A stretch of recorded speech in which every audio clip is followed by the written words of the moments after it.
Hello, welcome to Washington Talk. I'm Young-Gyo Kim. With the winner of the U.S. presidency yet to be declared, former Vice President Joe Biden is edging closer toward the victory, while President Donald Trump says he will take legal actions contesting the outcomes in several battleground states. Today, we'll talk about the 2020 U.S. presidential race and about what we can expect from the likely president-elect in terms of his foreign policy, including those of the Korean Peninsula. Joining us is Bruce Klingner, Senior Research Fellow for Northeast Asia at the Heritage Foundation's Asian Studies Center. Mr. Klingner was CIA Deputy Division Chief for Korea. Scott Snyder also joins us today. He is Director of the Program on U.S.-Korea Policy at the Council on Foreign Relations.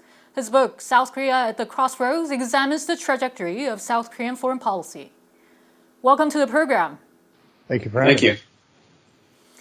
It's been a few days since the November 3rd election. Even right at this moment, a handful of undecided states continue to count votes, and the sentiment could change any time. The race for the White House was indeed intense and competitive. How did you watch it so far, Mr. Klingner? Well, I'd say with a bottle of 18-year-old single malt scotch in hand, I think a lot of people have been staying up a lot later than normal and drinking more heavily. It's been very tense. We've seen votes get closer and get passed. So hopefully we'll have a resolution soon and that we can know who our next president or our re-elected president is. And Mr. Snyder? Well, I think the main takeaway that we've seen from this week is that this election is not going to bring a resolution, but rather it is going to be the change to a new chapter in a situation where the polarization in the United States is so deep that it also will have an impact on the leadership of the next president in one way or another in just about every dimension of policymaking. Mm-hmm. Former Vice President Biden has signaled a possible overhaul of the U.S. foreign policies if he gets elected. Most recently, he vowed to rejoin the Paris climate deal on his first day in the office should he win the election. Shall we also expect a similar move in North Korean Asian policies, Mr. Snyder?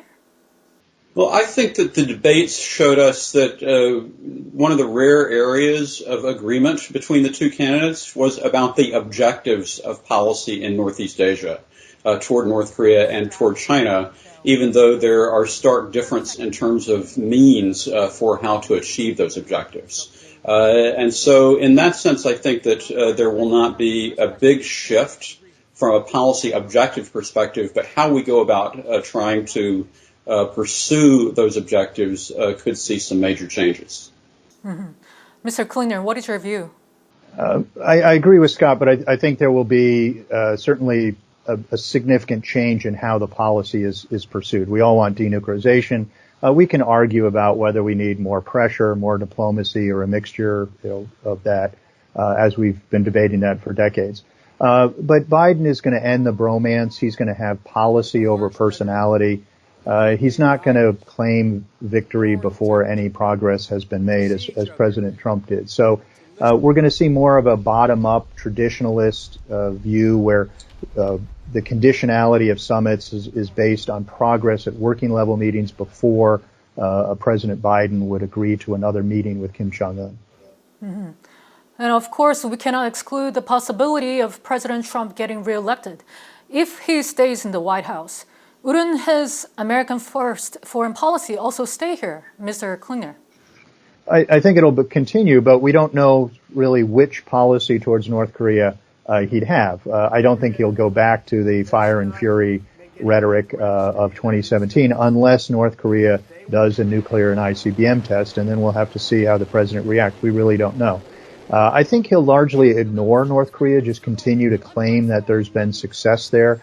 And he'll depict it as having prevented a war on the peninsula, though there was no concern of war in 2016 before the administration came in. And he'll just say as long as they're not doing a nuclear test or an ICBM test, then that's success, regardless of all the other missile violations that have occurred. Mm-hmm. North Korean leader Kim Jong-un, who would have been hoping for Trump's re-election, must be going through some preparation for Biden's possible presidency. What will Kim Jong-un and the North Korean regime be thinking right now, Mr. Snyder? Well, my own view is that the North Koreans have been hedging against uncertainty about who would win the election from the beginning of this year, and that they've been trying to position themselves as an entrenched nuclear state. And so the objective, regardless of who wins for North Korea, is to try to lure the new administration into détente, not denuclearization. Mm-hmm. Mr. Klingner, your thoughts on this? Right. Well, North Korea really has two plays in the playbook. They have provocations, threats, attacks, and then charm offensives, which tend to be more offensive than charming.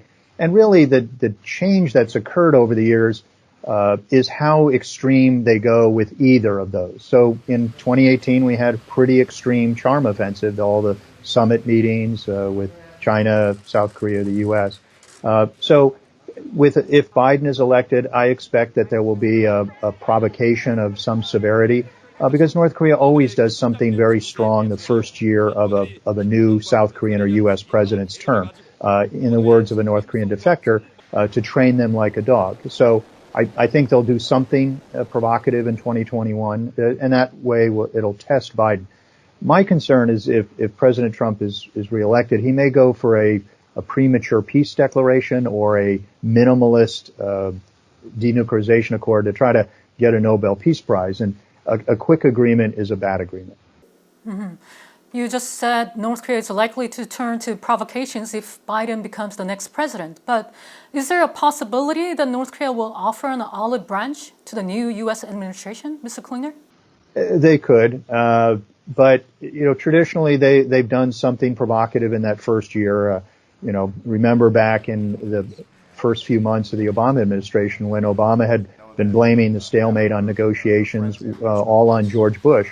And yet while he was still doing his policy review before he could reach out to North Korea, Pyongyang did a nuclear test and an ICBM test, which led the Obama administration to adopt a firmer policy than they had been planning. And we saw the same during the first year of the re-election of Obama, and then certainly in 2017 when Trump was in with all the nuclear missile tests. So I would expect a provocation, but then North Korea would also offer an olive branch to ratchet down the tensions which they raised. Mm-hmm. Mr. Snyder, what is your view on this? Well, I agree with Bruce about what North Korea's conventional playbook looks like, but I would argue that there are two wild cards that could potentially lead to a different approach by North Korea. One is Kim Jong-un and whether he's going to follow exactly the path that his father followed. And the second one is that actually by pursuing provocation, I think the North Koreans really need to think about what that signals, because provocations signal weakness and they signal the idea that time is not on your side. So I think actually the approach that North Korea should take that would comport with its objectives more clearly would actually be a policy that showed a little bit of self-confidence and that could afford to wait to engage the new president until the new president is ready to engage. Mm-hmm. Meanwhile, South Korea's President Moon Jae-in received a briefing from his National Security Council team. And after this briefing, the presidential office in Seoul said, regardless of the outcome of the U.S. presidential election, the U.S.-South Korea alliance will remain robust. It also said South Korea will continue to cooperate with the U.S. for the denuclearization of North Korea and peace regime of the Korean Peninsula. What do they mean by this, Mr. Snyder? Well, I think that what the Moon administration is saying is that the alliance is critical to South Korea's national security interest, regardless of who wins the election. And that actually, to some degree, Moon has no choice but to work closely with whoever wins the election, regardless of his preference. And so, in that sense, I think the really interesting thing to watch for, especially in the context of a transition, but even if Trump continues, is what is the personal chemistry between Moon and Trump, or more importantly, perhaps, between Moon and Biden. And I would actually argue in the Trump era, the Trump-Kim relationship has been the most important relationship related to the peninsula. In a Biden era, the Moon-Biden relationship may actually be the critical relationship. Mr. Klingner, your take on this? Well, South Korea, like all other countries, have to hedge their bets. They will have to deal with whichever president is in office. For South Korea, there will be a plus and a minus to having Biden if he's elected. The plus would be Biden would return to a traditionalist American view of alliances based on shared values, principles, objectives, rather than a transactional relationship seeking to make a profit off of U.S. forces stationed overseas. So Biden would likely abandon the exorbitant demands for large increases in burden sharing negotiations. He would likely drop, or as he even said, he's going to drop the threats of reducing U.S. forces. And Biden won't engage in the insulting rhetoric that the Trump administration has. So that'll be a positive.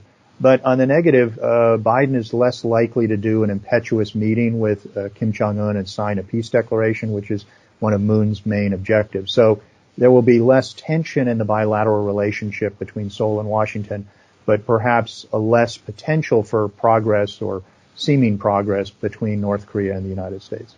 Mm-hmm. Does this mean that we should expect some changes or at least some adjustments to how the U.S. and South Korea work together on the North Korean issues, Mr. Klingner? Well, I think it will be easier in that there won't be the underlying tensions from the alliance issues of OPCON transition, special measures agreement negotiations. But there are going to continue to be, I think, large gaps between how the U.S. and South Korea approach North Korea. The U.S. is going to be focused on sanctions, although sort of weakly implemented, and maintaining, the sanctions and the pressure. While reaching out with diplomacy, where South Korea really wants to reduce the sanctions, reduce the pressure, and offer concessions to the degree possible under sanctions towards North Korea to try to get them back to the table. Mr. Snyder, what do you expect? Well, I see a more challenging pathway for the alliance under a Biden administration in terms of coordinating with Moon in a number of areas. And one of them is related to the relationship between peace and deterrence, because I think that the Moon administration really wants to focus on peace. I think the Biden administration is likely to restore an emphasis on the credibility of extended deterrence, and so I think that'll be a challenge. A second area that will be focused on is coordination of policy towards China.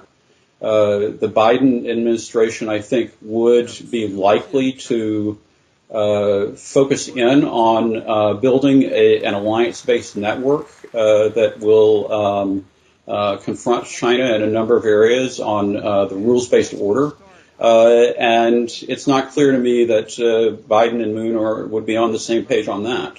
And then finally, I think that the Biden administration wants to reinvigorate alliances, including trilateral coordination with Japan. And we all know that there are problems in the South Korea-Japan relationship. And so these are issues that I think are going to be more challenging than people might realize. Frankly, because Trump is out of the picture, the spotlight is going to be on these cracks in the alliance, and the onus, I think, is going to be on the Moon administration to try to cover over some of those cracks.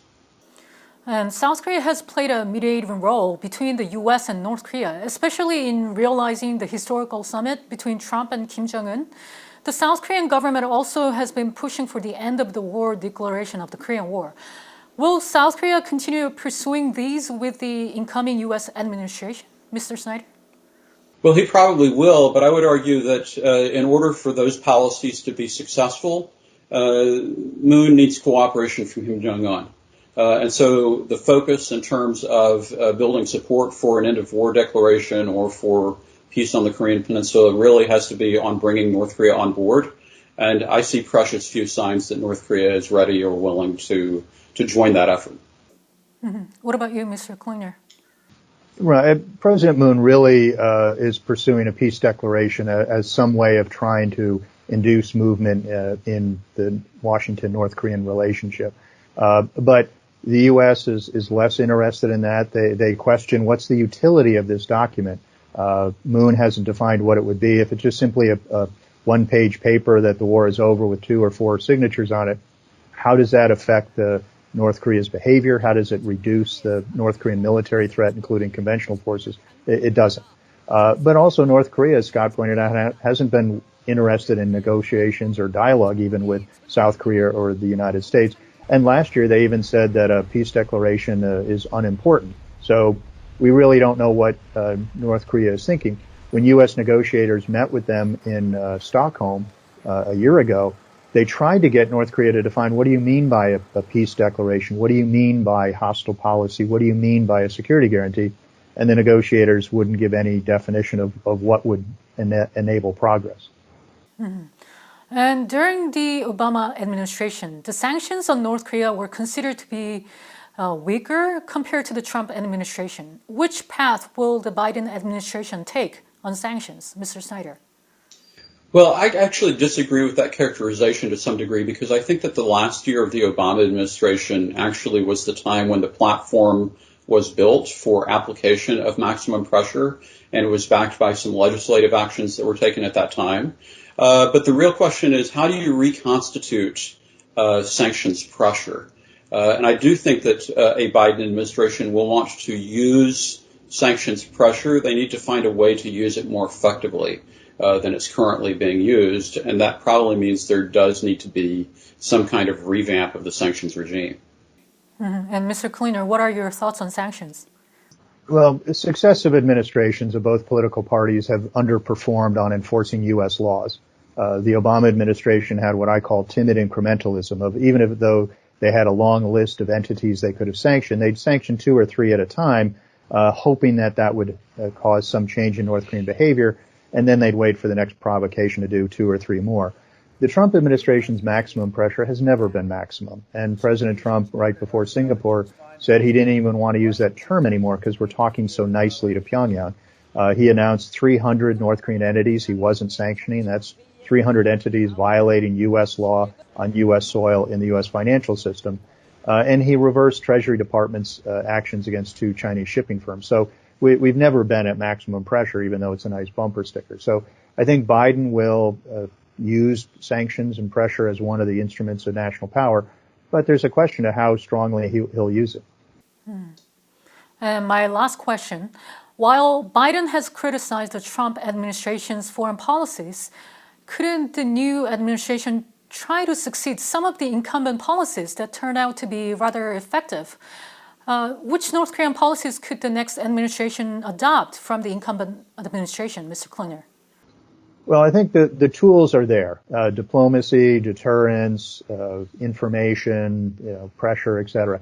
It's really just how differently you use them. I mean, 2 carpenters will use the same tools to build 2 totally different houses. But there's a lot of commonality in those policies. But the other end of the spectrum is, what will North Korea do? We've had 8 international agreements with North Korea. All have failed. North Korea has really indicated it has no intention of denuclearizing. So, regardless of who the president is and regardless of what tools they try to use and what combination, it's going to be extremely difficult, if not impossible, to get North Korea to give up their nuclear weapons. So I don't think there's a lot of optimism that any president can bring about that, at least without a lot of pressure, a lot of energetic diplomacy. But the ball really is in Pyongyang's court. Mm-hmm. And Mr. Snyder, your last thought? Well, I think that the second presidential debate actually gave a demonstration and a clue to how a Biden administration has adjusted its approach based on the success of symmetry in terms of engaging with Kim Jong-un. On the one hand, Vice President Biden criticized Trump for legitimizing Kim Jong-un and called him a thug, but then he turned around and said he'd be willing to meet if North Korea came back onto a denuclearization pathway. And so essentially what Biden is talking about is conditional legitimation of Kim Jong-un as a ruler. And I do think that represents an adaptation of an innovation that occurred under the Trump administration. The presidential race is still too close to call, and the vote counting has been slower than many would have expected. With all the eyes on the key battleground states, we'll have to remain calm and patient until the final results come out. Mr. Klingner and Mr. Snyder, thank you so much for being with us today. Thank you for having me. Thank you. And that does it for this week's Washington Talk from Voice of America. Please join us again next week for more analysis.